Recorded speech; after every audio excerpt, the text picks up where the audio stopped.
والسلام على سید الانبیاء والمرسلین قال اللہ تعالی و تبارک فی القرآن المجید والفرقان الحمید وقضى ربك الا تعبدوا الا اياه وبالوالدين احسانا صدق اللہ العظیم اللہم صلی علی سیدنا و مولانا محمد وبارک وسلم۔ حمد و صلات کے بعد عزتوں کی مسند پر جلوہ فراز عالی مرتبت ذی وقار محترم محتشم علماء کرام اور واجب الاحترام ذوی الاحتشام برادران اسلام، السلام علیکم ورحمۃ اللہ وبرکاتہ۔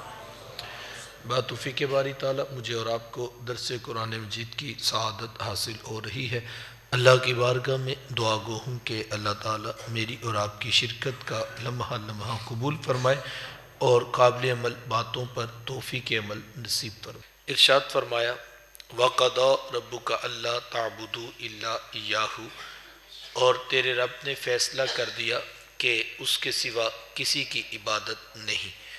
سجدہ صرف اللہ کی ذات کو ہے اور وہی ذات اس بات کا حق رکھتی ہے کہ انسان کی پیشانی اسی کے آگے جھکے۔ وَبِالْوَالِدَيْنِ إِحْسَانًا، اور والدین کے ساتھ حسن سلوک کرنا۔ حقوق والدین کی اہمیت کا اندازہ قرآن مجید کے ان لفظوں سے لگایا جا سکتا ہے کہ اللہ تعالیٰ نے اپنی عبادت کے فوراً بعد متصل جس بات کا تقاضا کیا وہ والدین کے ساتھ حسن سلوک ہے۔ اس پر علماء نے گفتگو کی ہے اور کہا کہ انسان کے وجود کے دو سبب ہیں، ایک سبب حقیقی ہے اور ایک سبب ظاہری۔ سبب حقیقی ذات باری تعالیٰ ہے اور سبب ظاہری والدین ہیں۔ تو پہلے جز میں سبب حقیقی کے حق کو بیان کیا تو دوسرے جز میں سبب ظاہری کی طرف توجہ دلائی گئی۔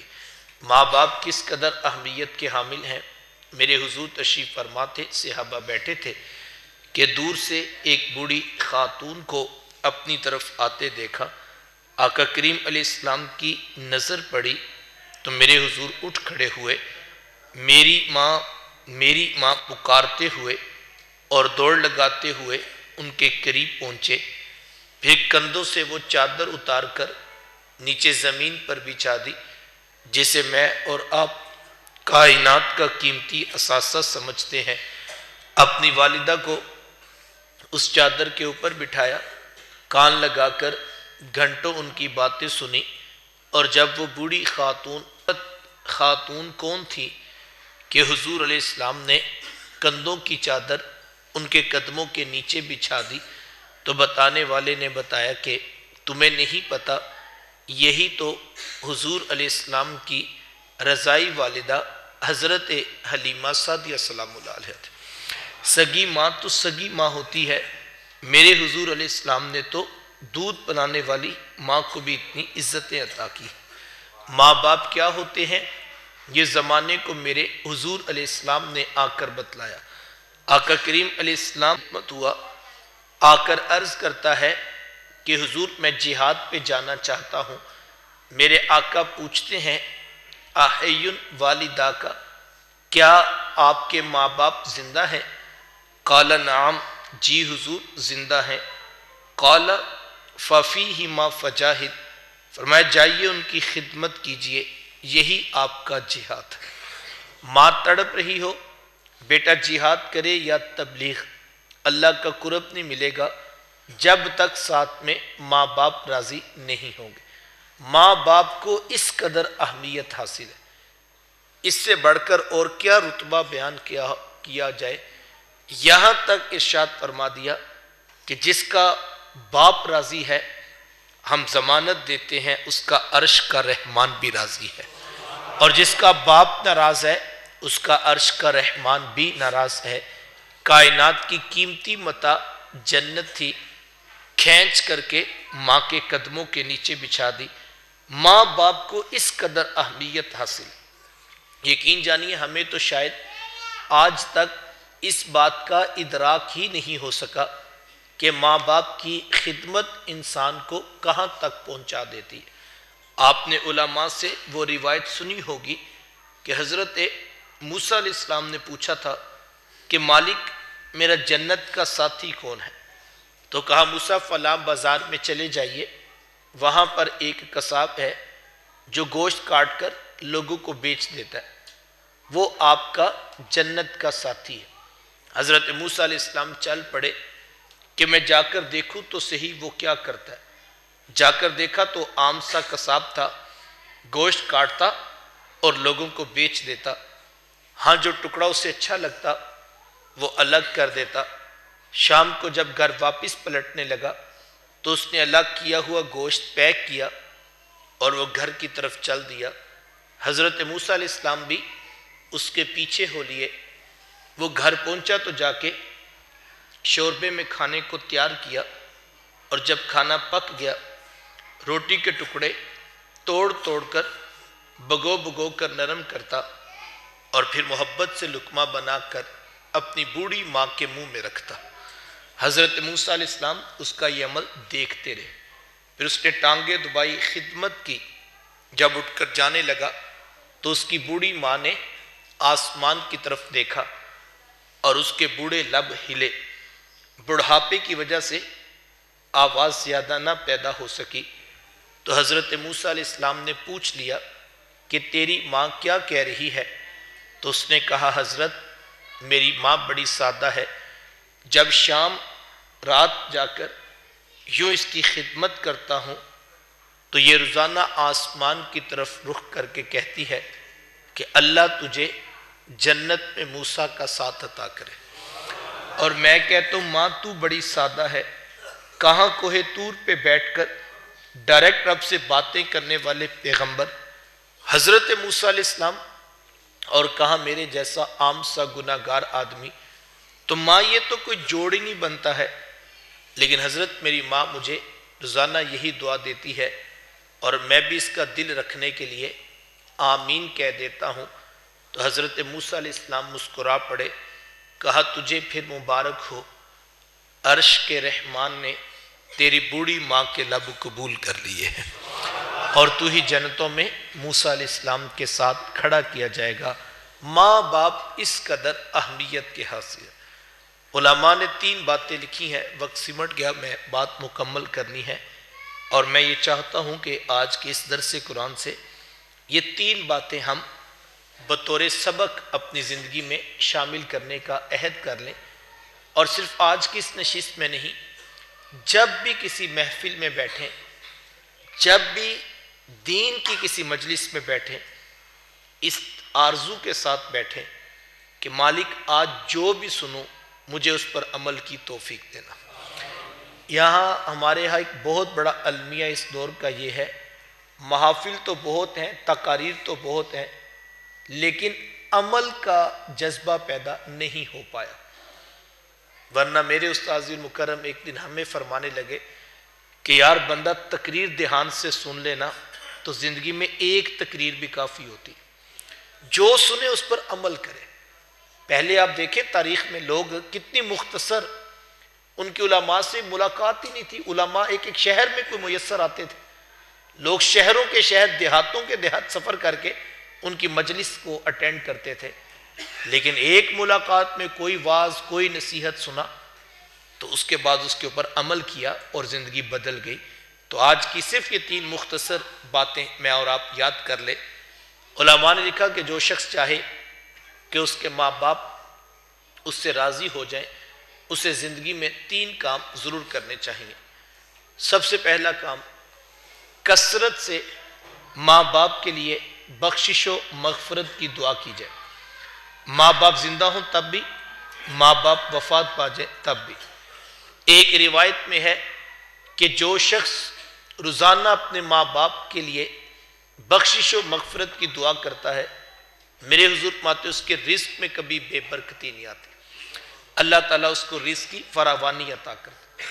اب دعائے بخشش کا انداز کوئی بھی ہو سکتا ہے، آپ کل کا ختم دلوائیں، چہلم کی تقریب رکھیں، یا سالانہ برسی کے عنوان پہ لوگوں کو جمع کریں، تو یقیناً یہ باعث برکت عمل ہے۔ لیکن اس مصروف ترین دور کے اندر کس کے پاس اتنا وقت ہوگا کہ وہ روزانہ سینکڑوں ہزاروں لوگوں کو جمع کرے اور پھر اپنے ماں باپ کے لیے بخشش کی دعا کروائے؟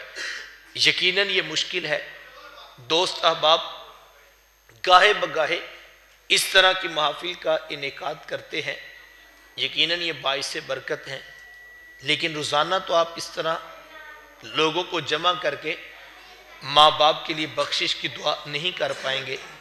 اور دعا تو روزانہ کرنی چاہیے، بلکہ دن میں کئی بار کرنی چاہیے۔ تو پھر کیا کیا جائے؟ علماء نے بڑی خوبصورت بات لکھی، کہا کوشش کر کے آپ 5 وقت کے نمازی بن جائیے۔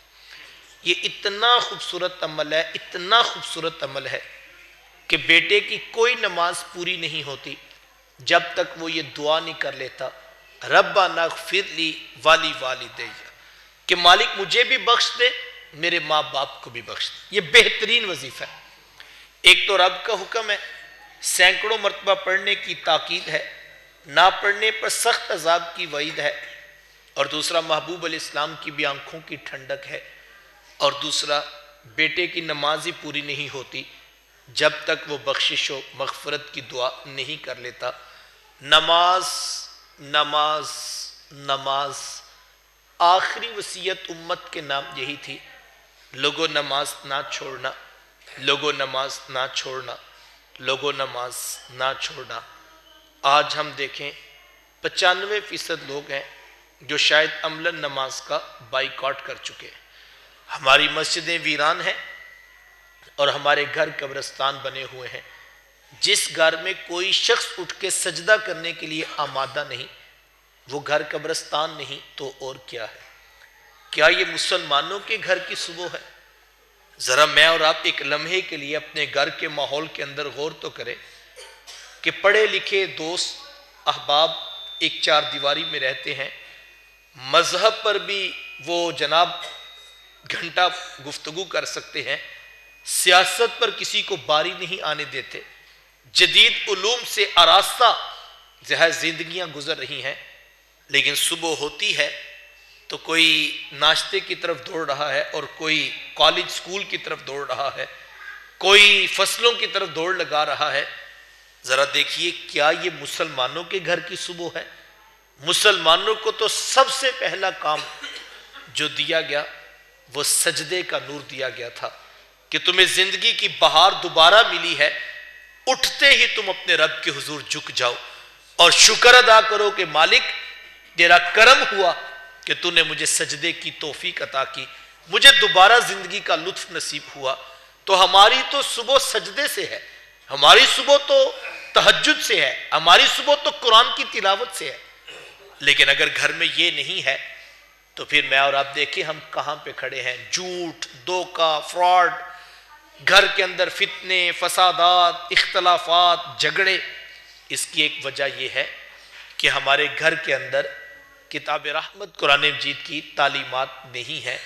کاش ہم اس کے اوپر غور کریں، اپنی اولادوں کو انگلی پکڑ کر مصلی پہ کھڑا کیا جائے، ان کو اس موضوع پر بٹھایا جائے۔ صرف اتنا کہہ دینا کہ جی ہمارا کام تو کہنا ہی ہوتا ہے، اب بچے نماز نہیں پڑھتے تو ہم کیا کریں؟ کسی سے کہیں وہ کہتے ہیں جی ہمارا کام تو کہنا ہی ہے، اب بچے نماز نہیں پڑھتے تو ہم کیا کریں؟ بڑی معقول بات ہے، میں انکار نہیں کرتا، واقعی ہمارا کام تو کہنا ہی ہے، بچے نماز نہیں پڑھتے تو کیا کریں؟ میرا سادہ سا سوال ہے، ایک دن بیٹا سکول نہیں گیا، سکول والوں نے فون کیا اور کہا جناب آج آپ کا بیٹا پڑھنے کے لیے نہیں آیا، تو اس وقت ہم نے یہ تو نہیں کہا کہ ہمارا کام تو کہنا ہی ہے، اب نہیں آتا تو ہم کیا کریں؟ ایک دن بیٹا فیکٹری میں نہیں گیا، فیکٹری والوں نے فون کیا اور کہا ہم آج آپ کی تنخواہ کاٹیں گے، آج آپ کا بیٹا کام پر نہیں آیا، تو ہم نے یہ تو نہیں کہا کاٹ لیجئے، ہمارا کام تو کہنا ہی ہوتا ہے۔ اپنی دکان تو 1 دن 2 دن حد 3 دن، چوتھے دن دکان لیٹ کھلی تو ہم نے گھر میں پریا بٹھا لی، بہنوں کو بٹھا لیا، ماں کو بٹھا لیا، دادی اماں کو بٹھا لیا، اور آج ہمارا لہجہ بھی بدلا ہوا تھا، اور ہم نے کہا ذرا صاحب زادے سے پوچھ لیجئے اگر تو یہ وقت پر دکان کھول سکتے ہیں تو ٹھیک ہے، بصورت دیگر یہ اپنی نوکری تلاش کر لے۔ میں بھی اتنا بوڑھا نہیں ہوا، میں اپنی دکان خود کھول سکتا ہوں۔ دکان کی باری تو ہم نے نہیں کہا کہ ہمارا کام تو کہنا ہی ہوتا ہے، ہر کام کے لیے ہم گھر میں پریا بٹھا لیتے ہیں۔ معیشت کا بحران ہے، مہنگائی کا طوفان ہے، تو ہم بچوں کو گائیڈ کر رہے ہیں، کچھ مہنگائی ہے، حالات نہیں ہیں، اپنی آرزویں، اپنی تمنائیں، اپنی خواہشات ذرا کم کر لیجئے، وقتی طور پر حالات مناسب نہیں۔ لیکن یار نماز کے موضوع پر ہم بات کرنے کے لیے کیوں آمادہ نہیں ہو پا رہے؟ اس پہ سوچنا چاہیے کہ میری اولاد اور ابھی تک نمازی نہیں بنی۔ قُوا أَنفُسَكُمْ وَأَهْلِيكُمْ نَارًا، اے ایمان والو اپنے آپ کو، اپنے اہل خانہ کو جہنم کی آگ سے بچا لو۔ نہ ادھر ادھر کی بات کر، مجھے یہ بتا قافلہ کیوں لوٹا، مجھے راہ زنوں سے غرض نہیں، تیری راہ بری کا سوال ہے۔ تو گھر کا حاکم تھا، تو سربراہ تھا، تجھے اپنی اولاد کو نماز پنجگانہ کے ساتھ جوڑنا تھا، اللہ کی بندگی، خالق کی معرفت، تخلیق کرنے والے کا پتہ بتانا تھا، یہ بنیادی ذمہ داری تھی۔ اور میں اور آپ اگر یہ نہیں نبھا پائے تو مجھے اور آپ کو آج پھر دوبارہ نئے جذبے سے کوشش کرنا ہے، اور جب ہم بیٹھیں گے ٹیبل پر 1 to 1 ملاقات کریں گے، اللہ کوئی نہ کوئی راز ضرور نکال دے گا، اور اس پر کبھی مطمئن نہ ہو، بار بار کوشش کرتے رہیں تاکہ ہماری اولادیں پنجگانہ سجدے کے ساتھ جوڑ لی جائیں۔ دوسری بات، وقت سمٹ گیا، ماں باپ فوت ہو جائیں ان کے رشتہ داروں سے اچھا سلوک کیا جائے۔ ماں فوت ہو گئی ہے ماموں خالہ کے ساتھ، باپ فوت ہو جائے چچا تایا پھپھو کے ساتھ اس نے سلوک کیا جائے، اس سے ماں باپ کی روح خوش ہوتی ہے۔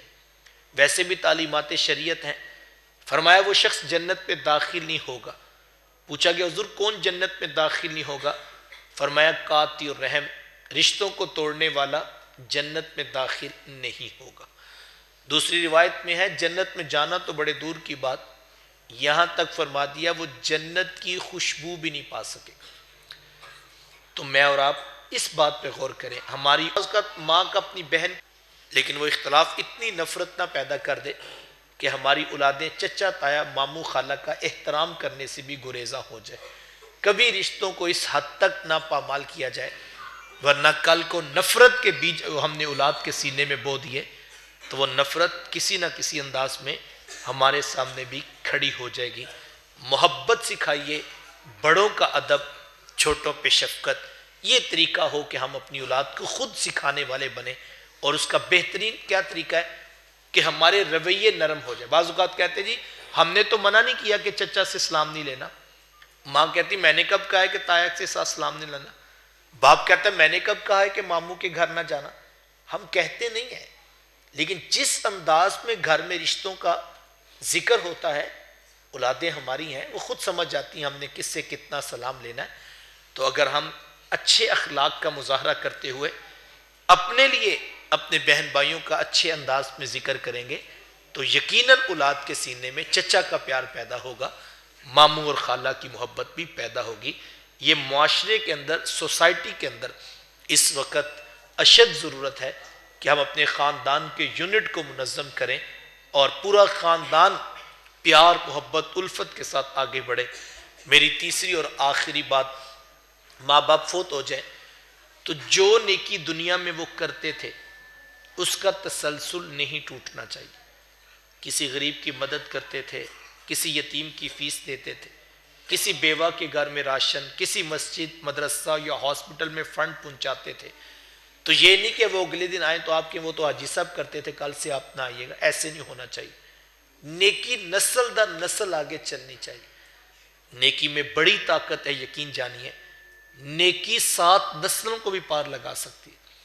حضور علیہ السلام نے فرمایا اگر تم راہ خدا میں ایک خشک کھجور صدقہ کر سکتے ہو، تمہارے پاس تازہ کھجور نہیں ہے، ایک کھجور ہے اور وہ بھی خشک ہو چکی ہے، فرمایا اگر تم اتنا صدقہ بھی کر دو اس کی رحمتوں سے بعید نہیں، وہ اس کھجور کا صدقہ تمہیں بڑکتے ہوئے جہنم کے شعلوں سے آزاد کر دے گا۔ اتنی نیکی بھی قبول ہوگی۔ وہ غریب صحابہ نے تو مسئلہ ہی حل کروا لیا، عرض کی حضور ہم تو غریب ہیں، ہم تو درہم و دینار صدقہ نہیں کر سکتے، امیر صحابہ تو اتنے درہم اتنے دینار خرچ کرتے ہیں، اتنی نیکیاں کما لیتے ہیں، ہمارے پاس تو اتنی دولت کی فراوانی نہیں، تو حضور میں تم اتنے غریب تو نہیں ہو کہ تمہارے لبوں پہ مسکراہٹ بھی نہیں آ سکتی ہے۔ فرمایا اپنے مومن بھائی کو مسکرا کر دیکھ لیا کرو، اللہ کے ہاں یہ بھی صدقہ لکھا جاتا ہے۔ تو یہ چھوٹے چھوٹے اعمال ہیں، نیکی کو کبھی حقیر نہیں سمجھنا چاہیے۔ گزرتے ہوئے کانٹے دار شاخ یا تکلیف دہ چیز رستے میں پڑی ہے تو کہا کہ اس کو ہٹا دو۔ ہمیں کہا گیا نا کچی پیاز اور لہسن کھا کے مسجد میں نہ آؤ، تو اس کی کیا وجہ ہے کہ تمہارے منہ کی بو سے کسی مومن کو تکلیف نہیں پہنچنی چاہیے، تمہیں اس پہ بھی اللہ اجر عطا کرے۔ مسلمان وہ ہوتا ہے جس کی زبان اور جس کے ہاتھ سے دوسرا مسلمان محفوظ ہے نا۔ تو ہمیں تو یہ جمعہ والے دن جو غسل مسنون ٹھہرا، باعث برکت ٹھہرا، اس کی ایک بڑی حکمت یہ ہے لوگوں کا ہجوم ہوگا اور تمہارے پسینے کی بو سے، تمہارے بدن کی بو سے کسی مسلمان کو تکلیف نہیں ہونی چاہیے۔ مجھے بتائیے جو اسلام مجھے اس طرح پابند کرتا ہے کہ تمہارے ہاتھ سے، تمہاری زبان سے، تمہارے منہ کی بو سے بھی مسلمان کو تکلیف نہ پہنچے، وہ اسلام ہمیں اجازت دے گا کہ ہم بھری بس میں کسی کو رسوا کر دیں، ہم کسی پہ جھوٹے الزامات لگا دیں، کسی کی غیبت کریں یا سوشل میڈیا پر واٹس ایپ کے ذریعے کسی کے گھر میں آگ لگا دیں؟ تو یقیناً یہ قطعاً اس کی اجازت اسلام نہیں دیتا۔ حضور علیہ السلام طواف کعبہ کر رہے تھے تو کعبہ اللہ کی طرف دیکھ کے فرمایا، کہا اے کعبہ تیری بڑی شان و منزلت ہے کہ تو اللہ کا گھر کعبہ ہے، لیکن یاد رکھنا میرے ایک مسلمان کی عزت تیری عزت سے زیادہ قیمتی ہے۔ تو لہجوں میں نرمی پیدا کیجئے، رویوں میں شائستگی ہونی چاہیے، اخلاقیات کا دامن کبھی بھی پامال نہیں ہونا چاہیے۔ مجھے اور آپ کو سلو کر لینے کا، معاف کر دینے کا، نیکی کی شمع روشن کرنے کا، پیار کا دیپ اور اجالوں کا مسافر ہونا ہے، اور مومن ہوتا ہی ایسا ہے۔ مومن کو تو سادہ سی تعلیمات دی، خیر الناس من ینفع الناس، فرمایا لوگوں میں بہتر وہ ہے جو لوگوں کو نفع پہنچانے والا ہے۔ تو آئیے اپنے وجود کو نفع بخش بنا لیجئے، خاندان کے لیے نفع بخش، برادری کے لیے نفع بخش، مسجد کے لیے نفع بخش، کلاس فیلوز کے لیے نفع بخش، کولیگز کے لیے نفع بخش۔ محبت کی شمع روشن کیجئے، پیار کا دیپ جلا دیجئے، آئیے اپنے حصے کا کام کیجئے۔ اللہ کی بارگاہ میں دعا گو ہوں، اللہ مجھے آپ کو توفیقات عمل نصیب فرمائے۔ میرے ٹوٹے لفظوں میں، بکھرے جملوں میں گنبد خضرا کے مکی کے قدموں کی خیرات ڈال کر کسی کے من میں اجالا کر دے۔ اللہ مجھے آپ کو توفیقات عمل نصیب فرمائے۔ وآخر دعوایا ان الحمدللہ، آمین اللہم صلی اللہ۔ میرے مالک اٹھے ہاتھ قیمتی وقت نکال کر تیری توفیق سے جمع ہوئے سب کا آن، ہم سب کے ماں باپ کی بخشش و مغفرت فرما، ہم سب کے اعز و اقربا بہن بھائیوں کی بخشش و مغفرت فرما، جن کے بیمار ہیں ان کو صحت عطا فرما، جن کے ماں باپ ناراض ہیں راضی کرنے کی توفیق عطا کر، اس مسجد کو پیار امن محبت کا مرکز رکھنا، آنے والوں کو ہمیشہ اسلام کی سچی اور سچی فکر نصیب ہوتی رہے۔ صلی اللہ علی حبیبہ محمد وآلہ وسلم۔